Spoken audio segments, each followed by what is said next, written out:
We haven't seen Chevra since that night at Baptiste's place. Well, guess there's no point in worrying about it now. Let's go join up with the others.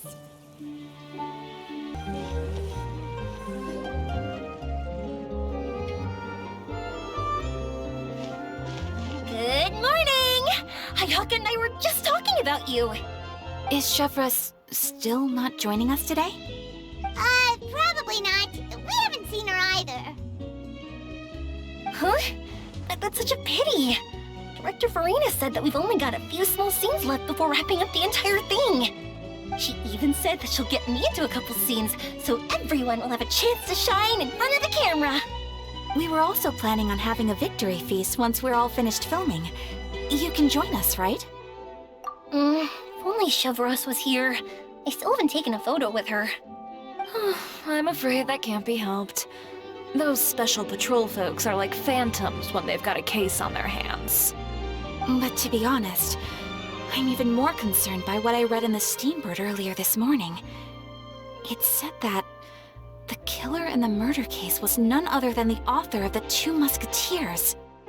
Oh yeah, I heard about that too.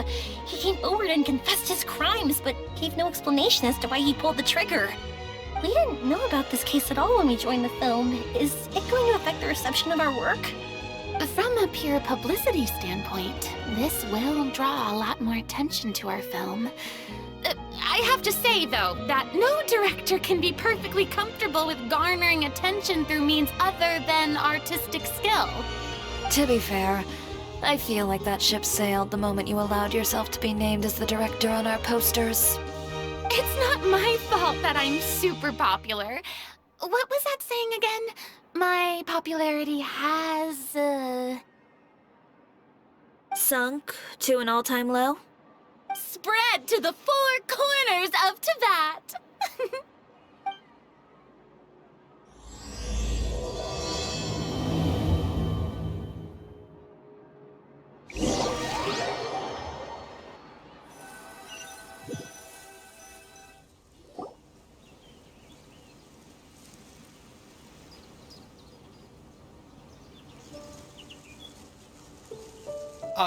Excuse me, everyone. Xavier! Feels like it's been ages since we last saw you. I've been talking non-stop with the Film Association, and I'm absolutely swamped trying to coordinate the film's marketing. So forgive me for not being around more often, but please believe me when I say that I will make sure everyone's hard work gets the exposure it deserves. Oh, seems like you've been fighting your own battles. Yes, that's one way to put it. Oh, and before we begin the final round of filming, please allow me to finally introduce you to the original investor of our film, Mr. Morris.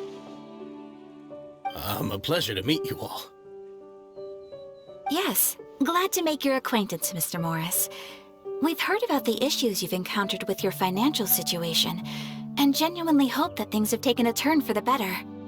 Oh, well, the situation has indeed improved somewhat. Don't worry, Mr. Morris. Accidents and last-minute challenges happen all the time. There's no need to blame yourself over it. The good news is that we're almost done filming now, and I would even say that this is the best story I've ever seen.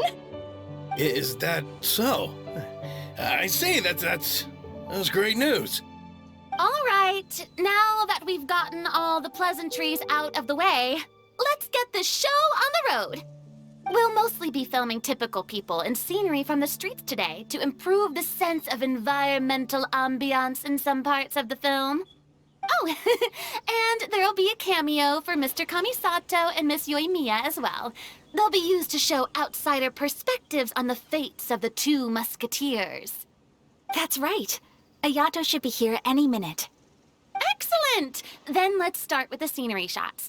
Camera and clapper loader, you're up. Yep, we'll be ready. Remember, all we need are some wide zoom shots of the streets. If you happen to find some particularly lovely patches of flowers and grass, feel free to grab some close-ups of those as well.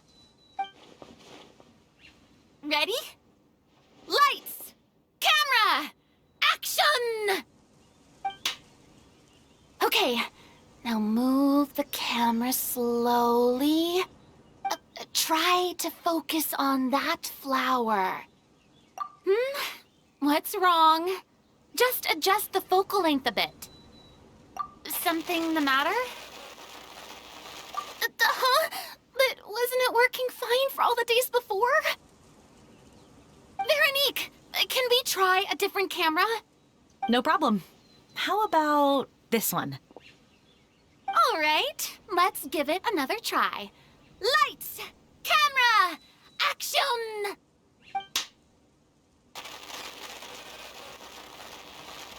Don't tell me. This one is broken too? Veronique, do we have any other spare ones we can use? I'm afraid we only brought these two today. What? Then go find a workshop to get them repaired right away. Oh, and you too, Bono. Go find our spare camera in the warehouse and bring it back to the set. On it. Greetings, everyone. My apologies for the delay. Is something the matter, Ayaka? It seems like there are some issues with the filming equipment today. We're stuck for the moment. I see. Well, let's not just stand here twiddling our thumbs. Actors, to the makeup booth. We'll start on the next scene as soon as we get a working camera. The people at the workshop told me that the part which holds the lens in place seemed to have fallen off. That's super strange. It was perfectly fine just yesterday. Well, no time to dwell on that now. Let's get back to filming. Ahem! Quiet on set! Places, everyone! Lights! Camera! Action! By the way, have you heard about that recent murder case? Yes, I have. It seems that they've caused quite the commotion in the city. I heard that the chief of the guards is so mad about not catching the culprit that he's about to explode. Oh? I find that quite hard to imagine, considering how he already looks most days. Director, we have a problem. Oh, we're in the middle of a take! Couldn't you wait until we wrapped up this scene?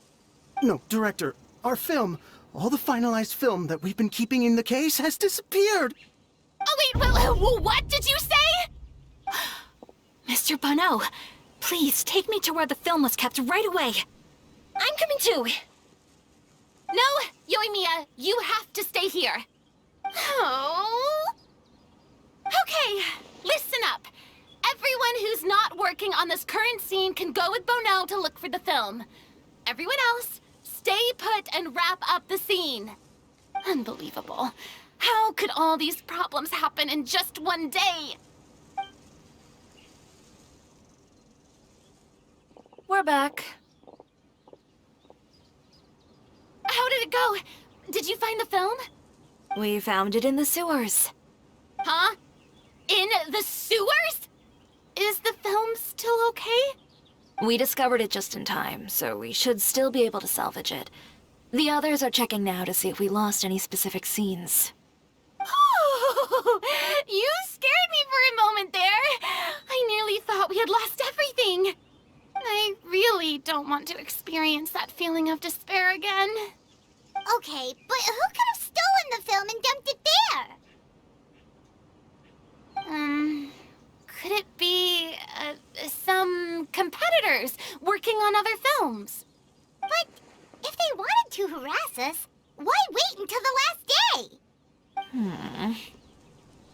Okay, we don't have time to really look into it right now. Let's strike while the iron is still hot and wrap this thing up once and for all. Yeah, let's finish it.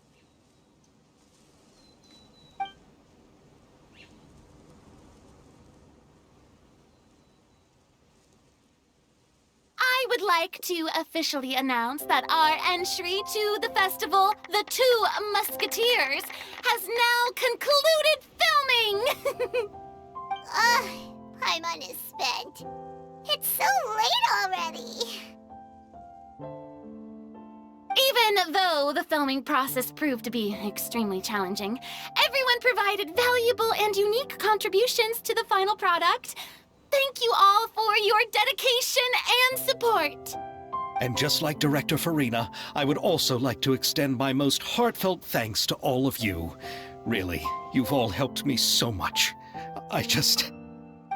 All right, let's save the awards speech for later, and hopefully also get some rehearsals in before the real thing. Anyway, now it's time to party! Let's all make our way to the beach and have a celebration feast so loud and fun that even the blubber beast will want in. Party, party! Paimon wants to party!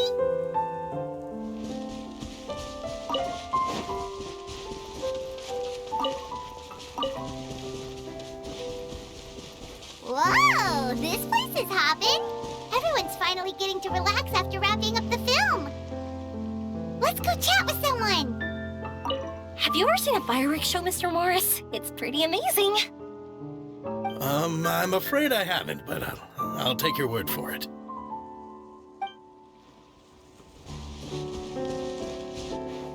Oh, this is turning out to be quite the party.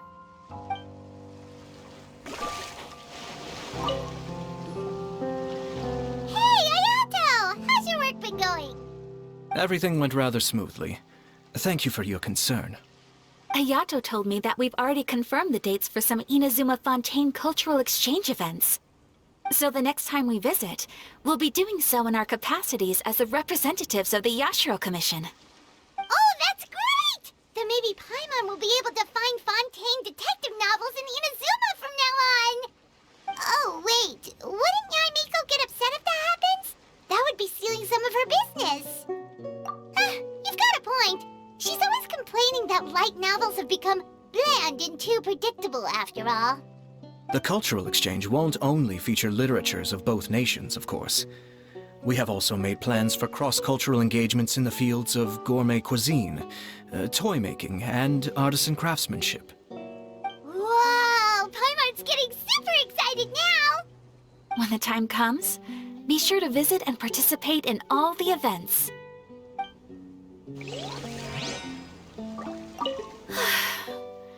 I wish we could have spent some more time here. Don't worry. It won't be long before we're back again.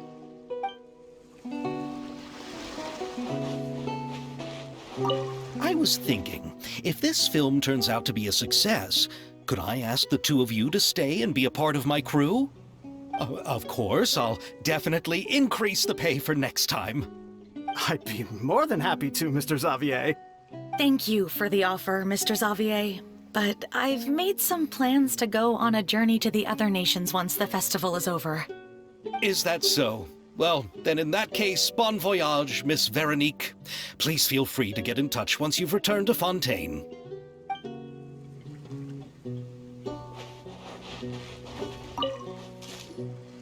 Farina! Oh, my darling clapper loader and camera operator. You've both worked really hard. Paimon thinks you worked even harder than us. Honestly, Paimon was getting a little tired of playing with the clapperboard by the end of it. Worst of all, Paimon started having dreams of you shouting, "Lights, camera, action!" into Paimon's ears. The actual dream can't even start until you've yelled that.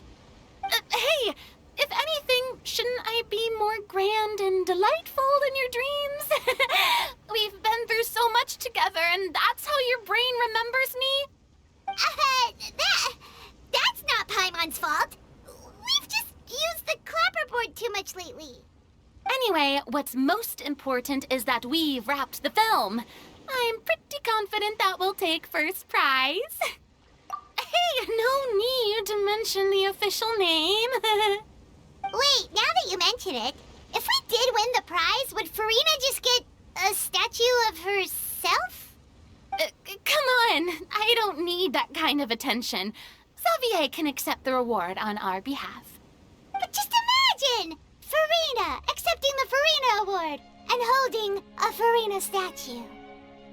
I'm going back to my dessert now. You all y'all can keep discussing that on your own.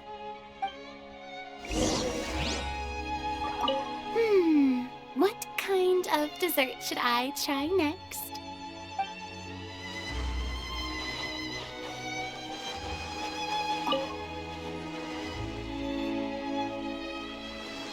Shiori!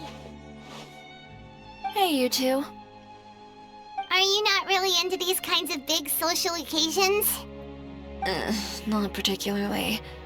But this is still better than Fontaine Fashion Week. But if this film becomes a big hit, people will definitely come flocking to your shop. Yes, that's highly likely. As long as the film can premiere as planned. Are you still worried about the case? That and all the obstacles we had to face today. You're right. It's as if all our bad luck just manifested at once. But why today of all days? No, it's nothing. We've already delivered the film to the editors, so there should be nothing more to worry about. How are you doing, Mr. Morris? You having a good time? Well, you could say that. Do you happen to know when the party is scheduled to end? Judging by how much fun everyone's having, I'd say probably not until well after midnight. Is there something that you still have to take care of at home, Mr. Morris? Oh, well, I'm just not a late night person, so I might take off shortly. Oh no! Silly me. I almost forgot something super important. Oh, what is it? I prepared a whole batch of fireworks for the party, but I forgot to bring them over from the warehouse. Fireworks, you say? Well, that's, truly a pity.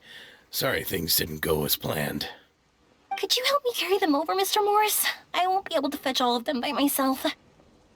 Me? Are you sure that you can't find anyone else? I just wanted to make this a surprise for everyone. The warehouse isn't far from here. We'll be there in no time. Pretty please, Mr. Morris. These are some of the best fireworks I've ever made. So I also want you to see them before you leave.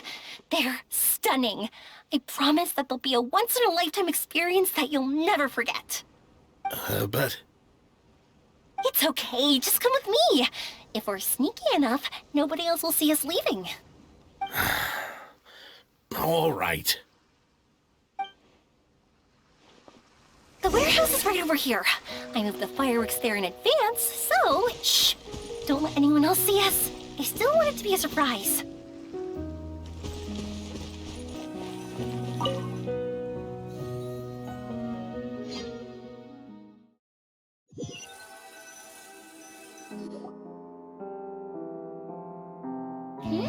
It's dark in here.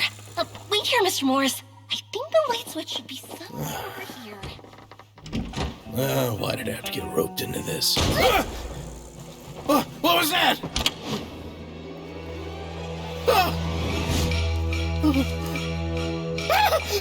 Who's there? Get me out! Get me out of here!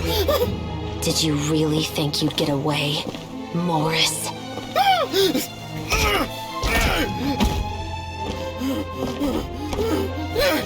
You've got the wrong guy! It wasn't me! I'm not the killer! You know, Eliza died a far more heroic death than this. She fought your assassin to the end, to save the children she had hidden beneath the floorboards.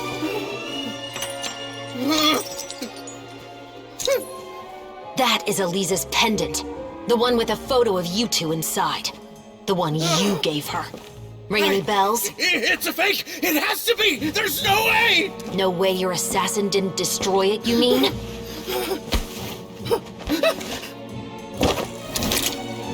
Did you ever love her, Morris? Or was killing her always the plan? No, please. Listen to me. I told Eliza to keep us a secret. I paid her plenty for her silence. I never thought she'd keep the child. Everything was gonna come out, and I had no choice. She forced my hand. No! I'm begging you. I have money. Just name your price, please. You can keep your Mora, and you can go to hell.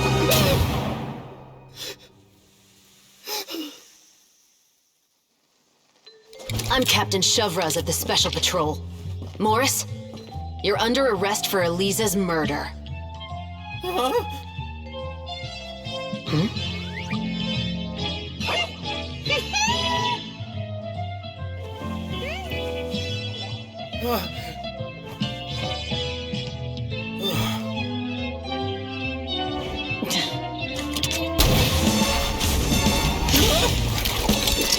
You're under arrest too, Prop Manager Veronique. Or perhaps I should call you the Second Musketeer.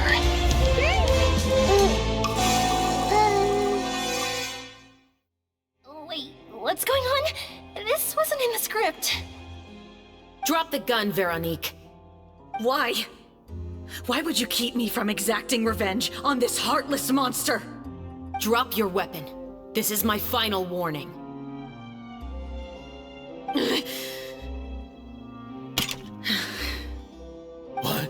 What is going on? Do I have to spell it out for you, Morris? Everything that took place just now was staged to get you to confess the truth. But this last part is all improv, of course.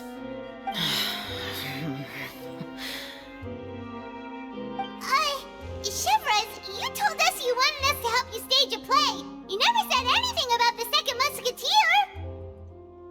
It's because even I had no way to confirm my theory until now. Thank you for your performance, Yoimiya. Could I trouble you to go and bring in the other Special Patrol members? They should be on standby just outside. Oh, and please tell the other cast members not to worry about us. We'll be rejoining them shortly. On it!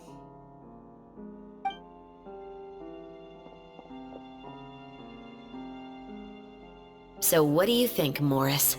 Care to talk about what happened 20 years ago?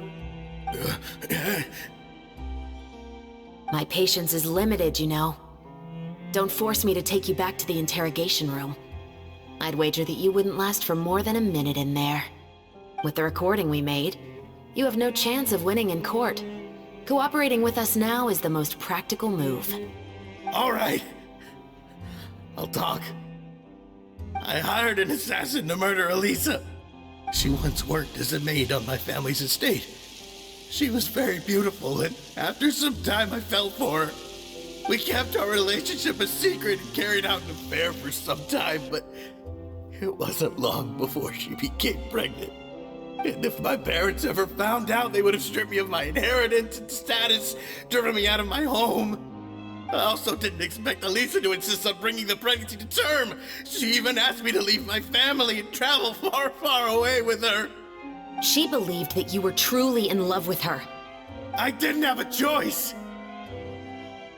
I gave her a large sum of mora, told her to leave the family and to get rid of the baby. But then years later, she sent me a letter. There were photos of 2 children, and she even asked if I could find some time to visit them. Huh? 2 children? Paimon thought Baptiste was the only... you mean... Even if she had the children against your will, you could have just ignored the letter entirely. Why kill her? I had just gotten engaged to be married to an heiress from another wealthy family. So if anyone were to find out about Eliza, my life would be completely ruined. I didn't have a choice. No, you always had a choice. You just made the wrong choice. Again. Do you know how it feels to watch your mother be killed right in front of you? My brother and I were hardly even school age yet. We were hidden beneath the floorboards, grasping each other's hands like a lifeline. We were so terrified that we didn't even know we could ever take a breath. All we could do was to watch Mother try to fight back, and then collapse to the floor. Even after the assassin left, we were still too terrified to leave our hiding spot. We thought that he might come back. It was only until the next evening when we finally climbed out and gathered around our mother. But she had already become cold and stiff to the touch. You made up your mind right then and there to bring this case to light. Not only that, We resolved to get our revenge. And that's why you became the Musketeers. No, that's why I became a Musketeer!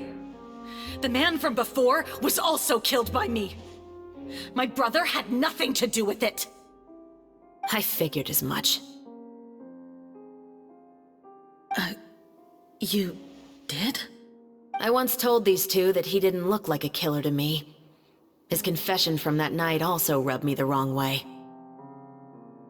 I think what really tipped me off was, how could I not feel a sense of regret in him? Huh? He confessed faster than any criminal I've ever met, but he didn't say a single word about you. He insisted that he was the sole perpetrator in the case. But after the questioning ended, I disassembled the musket we dug up from his backyard, put it in front of him, and told him to reassemble it. Wanna guess how far he got?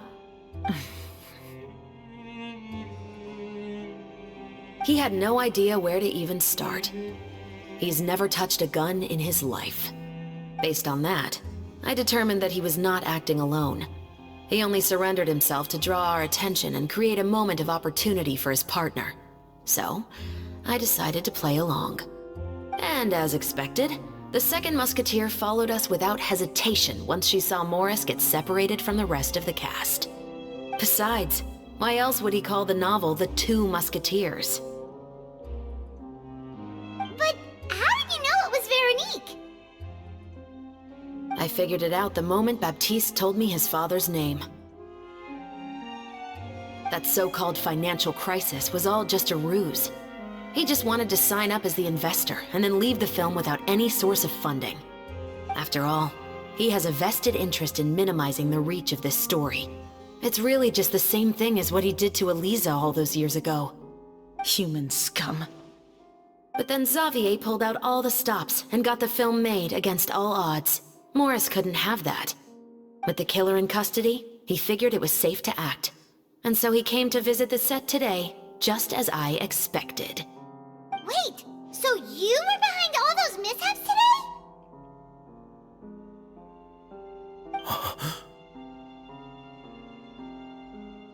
As for the identity of the second musketeer, I assumed they'd probably stay close to Morris and look for an opening. And if they already knew that Morris was the film's investor, then that narrowed the list of potential suspects as well. Furthermore, being the props manager would allow the culprit to avoid scrutiny by purchasing mechanical parts in the name of the crew. With that hypothesis in mind, I went back to check Baptiste's orphanage adoption records. Guess whose name I saw on the same page, just a few lines from his. My brother. He trusted you. As in, he trusted me to perform the deed on his behalf? He trusted you to stand on the side of justice. I am. I thought you could do it as well. Oh, the look on your face when you told him to go to hell. I really thought you'd put a bullet in his brain.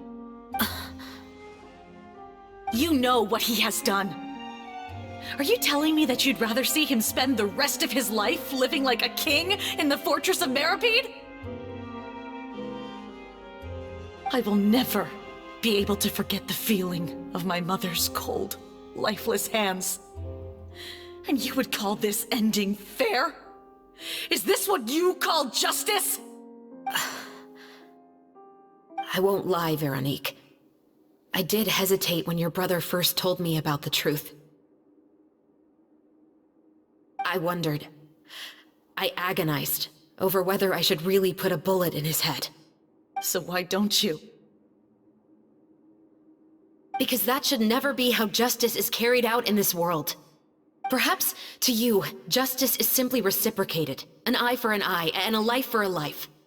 But everyone has their own understanding of justice. If everyone were to pursue their own definition of it, there would be no more order in this world.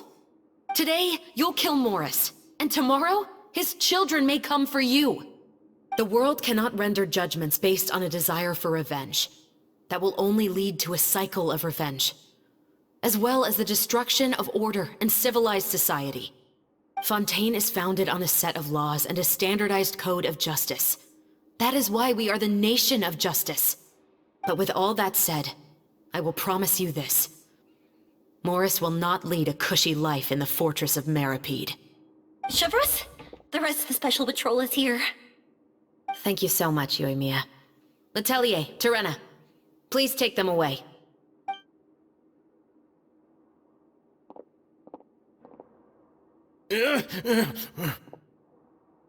I still can't agree with your reasoning. I know. Justice has not been delivered.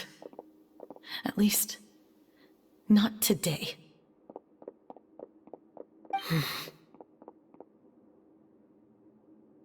Chevreuse. Let's go. We should give an explanation to the crew. Thank you for your concern. I'm fine. I'm just thinking about the things in life that have driven people to take justice into their own hands.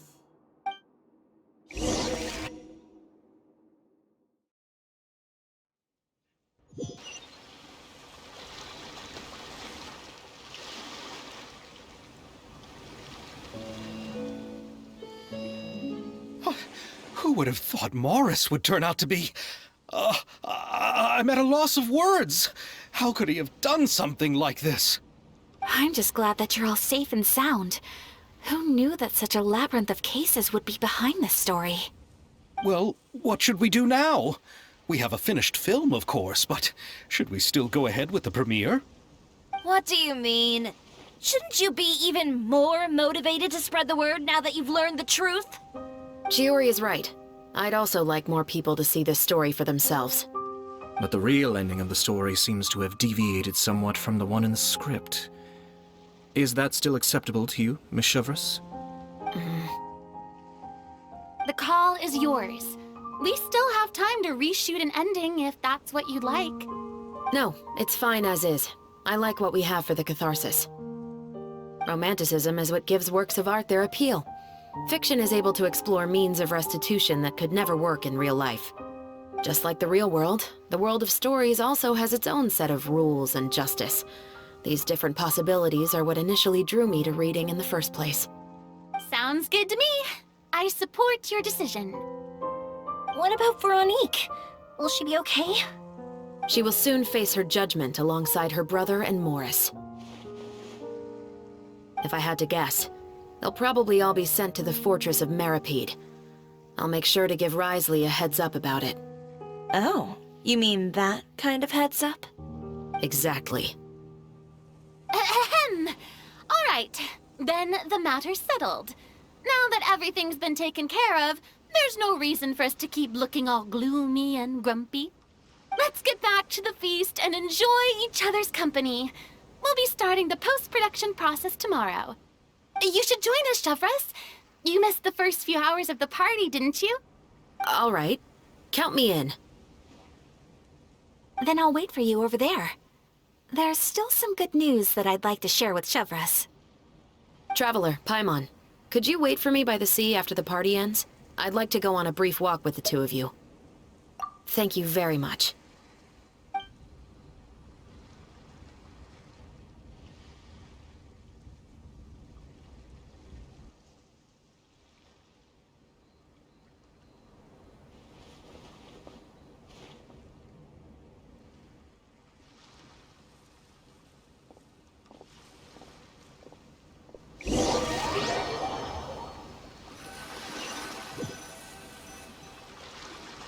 Sorry for the wait. Oh, we weren't waiting long at all. Is there something else you wanted to tell us? No, I don't have anything new to share. I just felt that since you were my investigation partners, I should have another conversation with the two of you.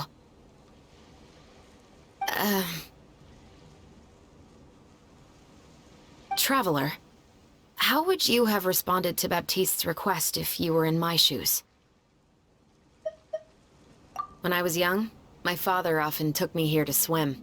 We'd come rain or shine, even when it was freezing cold. He told me that swimming was the best activity to train one's strength of will.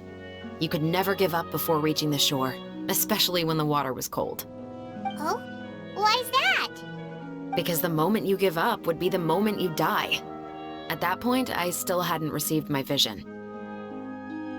One winter, the chilly wind felt almost like knives on my skin, and the seawater was so frigid that it numbed my toes the moment I stepped in. I cried and begged my father to spare me from having to swim across, but he wouldn't listen. He used to be a member of the Special Patrol as well. You could say it was his way of educating his children. That sounds awful. When he saw that I wouldn't stop crying, he just picked me up and tossed me into the icy water. The bone-chilling cold took away my senses. I couldn't feel anything but fear and rage. I waited for my father to save me, but one look and I knew he'd already started swimming for the opposite shore. I realized that if I were to give up, I really would die right then and there. I used all of my strength to try and catch up to my father. Those few minutes felt longer than my whole life up until that point. I did, however, make it to the other side.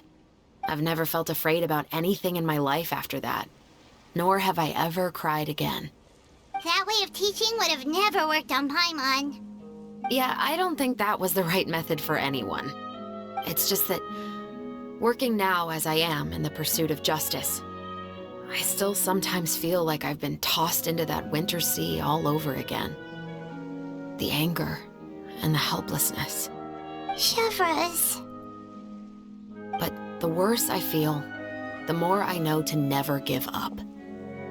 The alternative would be to forever lose myself among the waves. Anyway, how about a race? Neither of us will drown, but we can still see who swims faster. You guys go ahead! Paimon will grab the clapperboard to mark the start of the race.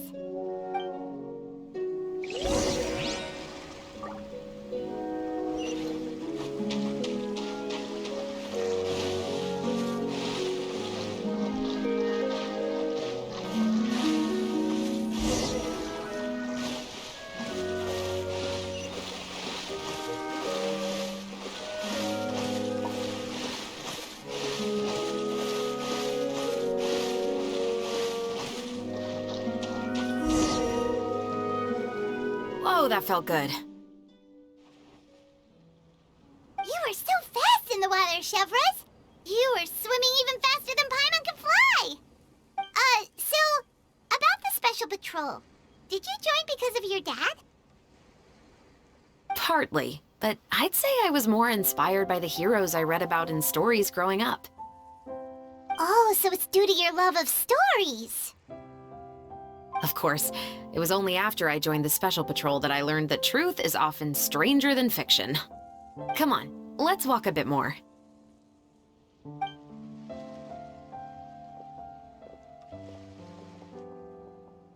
To be honest, I do sometimes question whether the decisions I make are the right ones. But I know that no matter what, I must keep swimming. Because the only thing I've got my eyes on is the shore in the distance.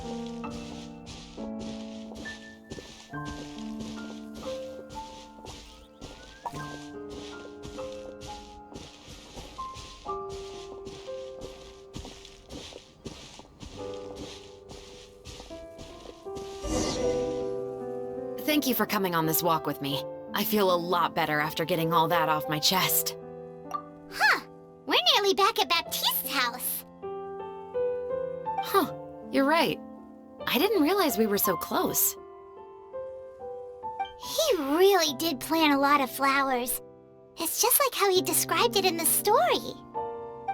Huh? Wait. Paimon, Traveler, look! The rainbow roses in the garden. They're in full bloom now.